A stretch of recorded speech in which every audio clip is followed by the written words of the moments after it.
살다 대형 트럭도 무인 자율주행이 가능하다. 죽기 전에 이런 세상을 볼까 했는데 볼 수 있을 것 같아.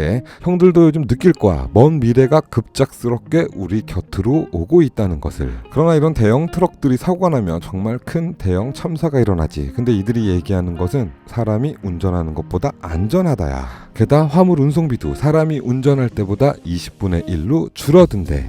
어떤 계산법인지 모르겠어. 20분의 1은 살짝 이 부분은 의문이기도 해. 결론적으로는 트럭커의 일자리가 줄어든다는 얘기야. 지금 트럭을 구매하시려는 분들 조금 더 신중히 생각해보자. 할부가 끝나기도 전에 이런 세상이 올 수도 있다. 이대로 간다면 다른 건 몰라도 화물 운송비가 문제가 될 것 같아. 저렴해질 것 같고 그 저렴한 운송비와 우리는 싸워야 되는 거지. 또한 꿀짐은 무인 자율 트럭에게, 똥짐은 우리에게 올 가능성이 커. 작업지가 복잡한 곳, 손이 많이 가는 짐들 우리에게 올 것이고, 고속도로를 오래 달릴 수 있는 편안한 짐들은 아마 무인 화물 트럭에게 많이 갈 것 같아.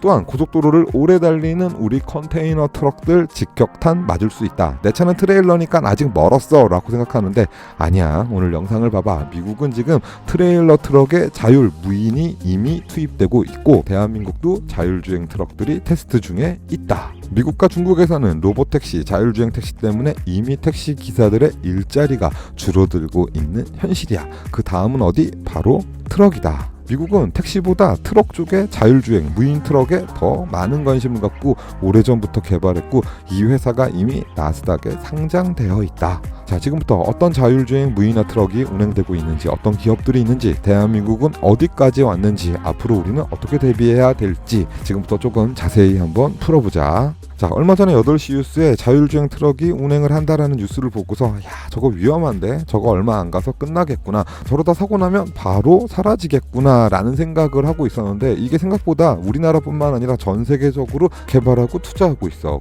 자, 라이드 플럭스라는 스타트업인 것 같은데 투자도 많이 받고 지금 개발이 한창이야. 트럭을 만드는 회사는 아니고 트럭에 자율주행 시스템을 적용하는. 그래서 지금 현재는 타타데우 트럭의 2.3 모델 25톤 카고 윙바디 모델에 적용해 택배 물류를 하고 있어. 군산, 전주, 대전 편도 116km 주 2회 운행을 하고 있대. 심야에 한다고 하는데 타타데우 윙바디 뒤쪽에 자율주행이라고 적혀있는 트럭이 보이면 이 트럭이 지금 고속도로를 달리고 있는 거야. 이미 우리 트럭커분들 중에 이 트럭을 보신 분들도 있을 것 같아. 국토부가 자율주행 유상 화물 운송을 허가함으로써 이가 가능해졌고 올해까지는 운전석에, 내년부터는 조수석에, 그 다음은 무인 트럭으로 차츰 개발해 나간다고 해. 이미 미국에는 무인 트럭이 운행하고 있어. 조수석에도 사람이 없어. 레벨 4 단계의 트럭들이 운행되고 있으며 기업들은 이런 자율주행 트럭을 한번 맛본 이상 더 이상의 운전직을 고용하지 않는다. 지금부터 미국 자율주행 트럭들을 한번 살펴보자. 내가 이번 컨텐츠를 만들게 된 계기야. 유튜브를 보다가 자율주행 트럭이 라이브 방송을 하면서 가고 있는 거야. 난 처음에 자율주행인지 몰랐어. 운전석에 사람도 없고 야, 이 정도로 발전했고 이거를 실시간으로 일반 유저들과 사람들에게 공개를 한다고? 야, 벌써 이 정도까지 왔나? 내가 너무 꼰대 같은 생각을 하고 있었구나 라는 생각을 하면서 이번 컨텐츠를 만들게 됐어. 불과 한 달 전만 해도 이런 생각을 하지 못했어. 누가 책임지려고 대형 트럭을 자율주행을 시켜.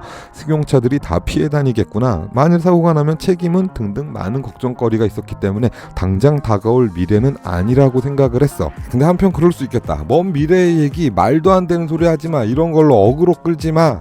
형들 이렇게 얘기할 수 있는데 테슬라 FSD 생각해봐. 준비하지 않고 넋놓고 있으면 어떻게 된다? 현대 자동차처럼 된다. 무인 자율주행 트럭이 현장에 투입된과 동시에 이미 한진과 함께 투입이 되었어. 이렇게 되면 현대 자동차가 누구다? 우리 트럭커가 되는 거야. 자, 미국의 두 기업 중 대형 트럭 무인 자율화를 시행하는 기업을 한번 볼 건데 볼보와도 협약을 해서 볼보 트럭에도 이 자율주행 시스템을 다 심었어. 자, 무인 자율화가 되면 결론적으로 트럭커만 피해를 보지 트럭 회사는 트럭 판매하는데 전혀 문제가 없어. 트럭은 판매가 계속될 거야. 그러나 제조사도 멀지 않았다. 지금 AI 영상들처럼 간소화된 자율주행 트럭들이 나올 거야. 핸들도 계기판도 에어컨도 냉장고도 다 필요 없기 때문이지. 이해되지 형들? 기업들은 볼보 트럭을 선택하지 않는다. 이런 간소화된 트럭을 분명 구매하게 될 거야. 지금의 트럭에 캐빈이 필요 없는 거지. 적재함만 튼튼하게 있으면 된다. 방금 소개한 유튜브 라이브 방송을 하는 기업이야 미국의 대표적인 자율주행 개발 기업인 오로라 이노베이션, 나스닥에 상장돼 있고 지금 주가는 5불, 6불 사이를 왔다 갔다 하고 있어. 자, 오로라 기업은 2017년 자율주행 업계의 최고 전문가 3명이 공동 창업을 하면서 시장에 엄청난 주목을 끌기도 해. 자율주행 자동차를 만드는 게 아니야. 일반 차량을 자율주행 차량으로 탈바꿈하는 거지. 통합 자율주행 플랫폼, 소프트웨어, 하드웨어, 데이터 서비스를 하는 거지. 그러니까 어떤 트럭에든 우리 시스템을 갖다 붙이면 자율주행 트럭으로 탈바꿈되는 거야. 미국 전역에 트럭커 부족으로 자율주행 트럭을 만들었대. 지금도 미국은 트럭커가 부족한가? 2017년 당시에는 모르겠지만 지금은 아닌 것 같은데 일자리를 위협받는 그런 단계가 아닐까 싶은데, 그때 당시는 트럭커가 부족해서 자율주행 트럭을 만들었다고 해. 이 기업들이 얘기하는 건 하나같이 같아. 휴식시간 없이 24시간 내내 안전하게 운행할 수 있다. 24시간 내내 운행할 수 있다. 이거는 물론 인정하는 부분인데 안전하게는 과연 가능할까? 나 같은 생각을 다 같이 이런 기업들에 하고 있기 때문에 이들이 내놓은 데이터를 보면은 더 안전하다가 이들의 데이터의 핵심이야. 또한 이 순간에도 점점 업그레이드가 되면서 사람이 운전하는 것보다 더 안전한 트럭으로 개발 진화 중에 있다야. 칠흑 같은 어둠 속에서, 악천 후 눈비가 오는 곳에서, 앞이 보이지 않는 곳에서 이들이 이야기하는 거는 카메라, 레이더, 라이다가 사람보다 더 정확한 인식을 하고 운전을 한다는 거지. 자, 우리나라에선 조금 없는 환경이야. 800km 직진 후 좌회전. 사람이 운전한다면 졸릴 수도 있고 집중력이 떨어질 거야. 또한 화물 운송비가 50% 이상 저렴해. 그렇다면 기업은 과연 어떤 선택을 할까? 여기서 답은 나오고 말았어. 내가 오너여도 선택은 그렇게 할 거야. 발빠르게 움직인 펩시코 41대의 무인 자율주행 트럭을 이미 운행하고 있어. 펩시코 같은 경우는 디젤 트럭도 퇴출시키고 있어. 이미 테슬라 세미 트럭을 운행하고 있으며 추가 오다를 넣은 기업이기도 해. 디젤 트럭의 화물 운송비가 전기 트럭의 운송비를 따라오지 못하기 때문이지. 콜라 가격을 올리는 것보다 화물 운송비, 인건비 등을 줄이는 게 회사 마진율에는 훨씬 큰 도움이 된다는 거지. 펩시의 무인 자율주행 트럭 조금 더 자세히 알아보자.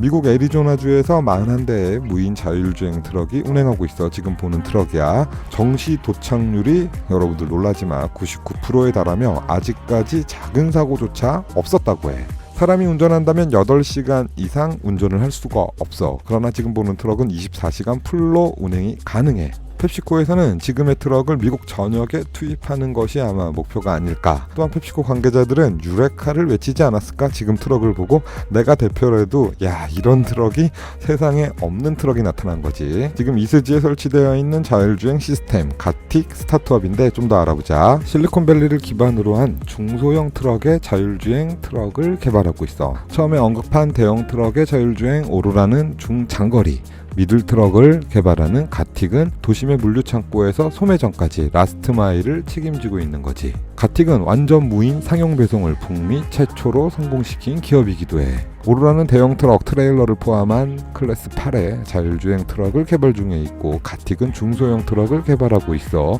여기에 테슬라 FSD까지 세미 트럭이 적용이 된다면 더 이상의 운전자가 딸린 기사를 써서 화물 운송을 하는 것은 바보짓이 될 수도 있다는 얘기지. 물론 그때가 언제가 될지는 몰라. 그러나 형들도 느껴질 거야. 전 세계 모든 분위기가 그렇게 흘러가고 있고 금방 다가올 우리의 현실이라는 걸. 그래, 미래를 예측해서 미리 섣불리 움직이는 것도 바보짓이지만 현실이 이렇게 움직이는 것들을 보면서도 아무 대응 안 하는 것도 역시 바보짓이다. 승용 트럭, 자동차들의 핸들을 운전자가 잡지 않고 자율주행으로 넘어가고 있는 그런 과도기적인 시대에 살고 있는데, 이런 기업들이 천문학적인 투자금을 갖고 계속해서 개발을 하고 있기 때문에 점점 완성도가 높아질 가능성이 무조건 높다. 이미 펩시코와 한진택배는 이런 무인 자율주행 트럭을 맞봤기 때문에 큰 이슈나 큰 사고가 없는 한 이런 트럭들을 무조건 더 늘려갈 거야. 그러나 큰 사고와 사회적 이슈로 사회에서 퇴출당할 수도 있다. 자, 미래는 누구도 예측할 수 없어. 다만 현실, 지금 일어나고 벌어지는 일들을 여러분들에게 정보 제공을 했을 뿐이다. 대응은 각자의 몫이야. 야, 나도 이제 큰일 났다. 앞으로 내가 할 게 없어져. 리뷰할 게 뭐가 있어, 자율주행 트럭에. 그것도 무인인데. 엔진 리타도 사람이 운전하지 않을 건데 뭐가 중요해? 침대, 냉장고, 무시동, 히터, 에어컨. 의자도 없어져도 되고 정말 다 없어져도 돼. 내비게이션, 뭐 디지털 계기판, 뭐 이런 거 다 필요 없잖아. 미러캠, 에어 서스펜션 이런 거 다 필요 없잖아. 385 끼는 사람 없겠는데 다 그냥 295, 275만 끼겠는데.